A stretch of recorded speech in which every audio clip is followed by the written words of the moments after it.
Hello cricket friends, இன்றைக்கி நம்ம வீடியோக்குள்ளே இது நடக்கலன்னா இதுக்கப்புறம் இந்தியா பாகிஸ்தான் போட்டியே நடக்காதுன்னு பாகிஸ்தான் கிரிக்கெட் வாரியம் சொல்லியிருக்காங்க. எதனால் அவங்க அப்படி சொல்லியிருக்காங்க? ரிஷப் பண்ட் சிஎஸ்கே அணியில் இணைய வாய்ப்பு இருக்கா? எதனால டெல்லி அணியிலிருந்து ரிஷப் பண்ட் விலகுறாரு?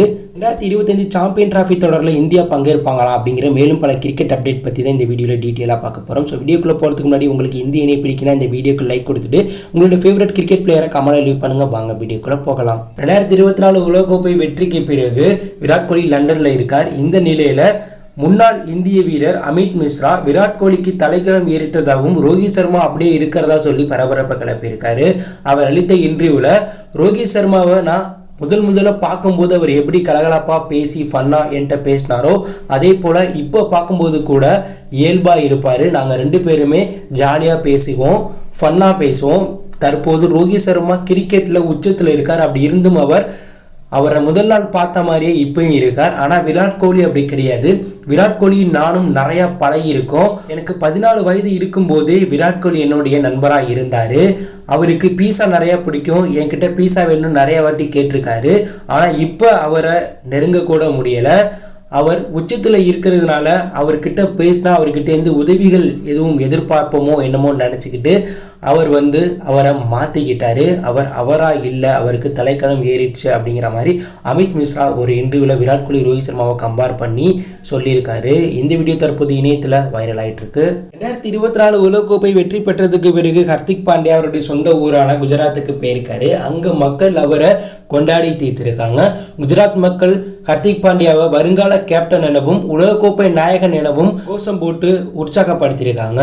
ஸோ இதே ஹர்திக் பாண்டியாவை தான் மும்பை விசஸ் குஜராத் மேட்ச்சில் குஜராத் மைதானத்தில் அவமானப்படுத்தினாங்க. ஆனால் அந்த ஹர்திக் பாண்டியாவை தற்போது ஹீரோவாக குஜராத் மக்கள் கொண்டாடிட்டு இருக்காங்க. மேலும் ஹர்திக் பாண்டியா தான் அடுத்து நடக்க போகிற ஸ்ரீலங்காக்கு எதிரான T20 ODI அணியை கேப்டனாக வழிநடத்த போகிறார் அப்படிங்கிற தகவலும் தற்போது வெளியாயிருக்கு. 2025 பாகிஸ்தானில் ICC நடத்துகிற சாம்பியன் டிராஃபி தொடர் நடக்க போது 8 அணிகள் பங்கேற்கிற இந்த தொடரில் இந்தியாவும் பங்கேற்கிறாங்க. இதனால இந்திய அணி பாகிஸ்தான் போக வேண்டிய இடத்துல இருக்காங்க. இந்த நிலையில் BCCI ICC கிட்ட நாங்கள் பாகிஸ்தான் போக முடியாது, நாங்கள் விளாட்ற போட்டியை மட்டும் வேறு ஊரில் வைங்க, துபாய் ஸ்ரீலங்காவில் வைங்க அப்படிங்கிற மாதிரி ICC கிட்ட கோரிக்கை வச்சுருக்காங்க. இதை கேட்ட பாகிஸ்தான் கிரிக்கெட் வாரியம் அதிர்ச்சி ஆகியிருக்காங்க. இது குறித்து பாகிஸ்தான் கிரிக்கெட் வாரியம் என்ன சொல்லியிருக்காங்கன்னா, ஏற்கனவே நடந்த ஆசிய கோப்பை இந்தியாவால் எங்கள் நாட்டில் நடக்காமல் பாதி தான் எங்கள் நாட்டில் நடந்துச்சு. இதனால எங்களுக்கு மிகப்பெரிய நஷ்டம் ஏற்பட்டிருக்கு. ஸோ தற்போது நடக்க போகிற சாம்பியன் டிராஃபி தொடர் அனைத்துமே பாகிஸ்தானில் தான் நடக்கும்.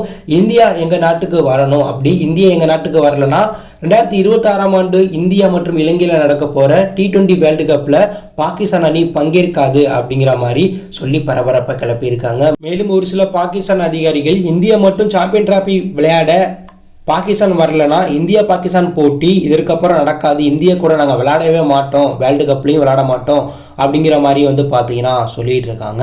இந்த நிலையில் பாகிஸ்தான் கிரிக்கெட் வாரியம் இந்தியா எங்கள் நாட்டுக்கு வரலனா 6 மாதங்களுக்கு முன்பே இந்திய அரசாங்கம் கொடுத்த எழுத்துப்பூர்வமான கடிதத்தை எங்களுக்கு அனுப்பணும், அப்போதான் நாங்கள் ஒத்துக்குவோம், அப்போதான் நாங்கள் போட்டியை வேறு நாட்டில் மாற்றி வைப்போம் அப்படிங்கிற மாதிரியும் பாகிஸ்தான் கிரிக்கெட் வாரியம் சொல்லியிருக்காங்க.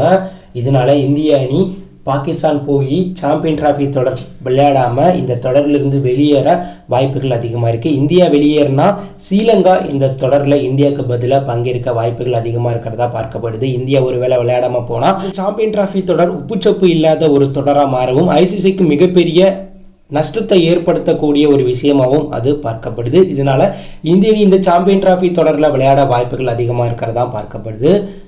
டெல்லி அணியை சேர்ந்த தலைமை பயிற்சியாளர் ரிக்கி பாண்டிங் டெல்லி அணியோடைய பயிற்சியாளர் பதவியிலிருந்து டெல்லி கிரிக்கெட் வாரியம் நீக்கியிருக்கிறதா பரபரப்பு தகவல் வெளியாயிருக்கு. கடந்த 7 ஆண்டுகளாக 2018லேருந்து 2024ஆம் ஆண்டு வரையும் டெல்லி கேபிட்டல் அணியோடைய பயிற்சியாளராக செயல்பட்ட ரிக்கி பாண்டிங் அவரது தலைமையில் ஒரு முறை மட்டுமே டெல்லி அணி அரையிறுதி மற்றும் ஃபைனல் போயிருக்காங்க. மற்றபடி பெருசாக அந்த அணி பிளே ஆஃப் சுற்றுக்கு தகுதியாகலை. ஸோ அவருடைய மோசமான தலைமை பயிற்சியாளர் பண்பு காரணமாக தான் அந்த அணி மோசமாக செயல்பட்டு இருக்கிறதா கடந்த 2 வருஷமாக சொல்லிட்டு இருந்தாங்க. இந்த நிலையில் அவரை நீக்கியிருக்காங்க. அவரை நீக்கிட்டு வேர்ல்டு கப்பை வெற்றி பெற்ற இந்திய வீரரை புதிய பயிற்சியாளராக டெல்லி கேபிட்டல் அணி நியமிக்க போகிறதா தகவல் வெளியாக இருக்குது. மேலும் டெல்லி கேபிட்டல் அணியிலிருந்து ரிக்கி பாண்டிங்கை டெல்லி கிரிக்கெட் வாரியம் நீக்கி இருக்கிறதுனால ரிஷப் பண்டும் டெல்லி அணியிலிருந்து விலக போகிறதாவும் ரிஷப் பண்ட் 2025 மெகா ஆக்ஷனில் பங்கேற்க போகிறதா பரபரப்பு தகவல் வெளியாக இருக்குது. ஏற்கனவே ரிஷப் பண்ட் சிஎஸ்கே அணிக்கு வரப்போகிறார், டோனி இடத்தை நிரப்ப போகிறார் அப்படிங்கிற பல தகவல் கடந்த 2 வருஷமாக ஓடிக்கிட்டு இருக்கு. தற்போது ஆக்ஷனில் ரிஷப் பண்ட் வர்றதுனால டோனிக்கு பதிலாக சிஎஸ்கே நிர்வாகம் ரிஷப் பண்டை ஆக்ஷனில் எடுக்க வாய்ப்புகள் அதிகமாக இருக்கிறதா தற்போது தகவல் வெளியாயிருக்கு.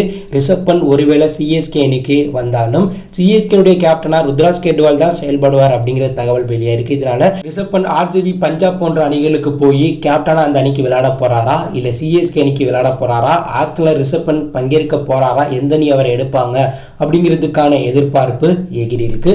ஸோ நீங்கள் சொல்லுங்க, ரிஷப் பண்ட் ஆக்ஷனில் பங்கேற்றா சிஎஸ்கே அணி கண்டிப்பாக டோனிக்கு பதில் அவர் எடுக்கணுமா, இந்திய அணி கண்டிப்பா பாகிஸ்தானுக்கு போய் சாம்பியன் டிராபி தொடர் விளையாடணுமா, ஹர்திக் பாண்டியா T20 ODI அணியுடைய கேப்டனா அடுத்து உருமாற போறார், இதை பத்தி நீங்க என்ன நினைக்கிறீங்க அப்படிங்கிற கருத்தை கமெண்ட்ல லீவ் பண்ணுங்க.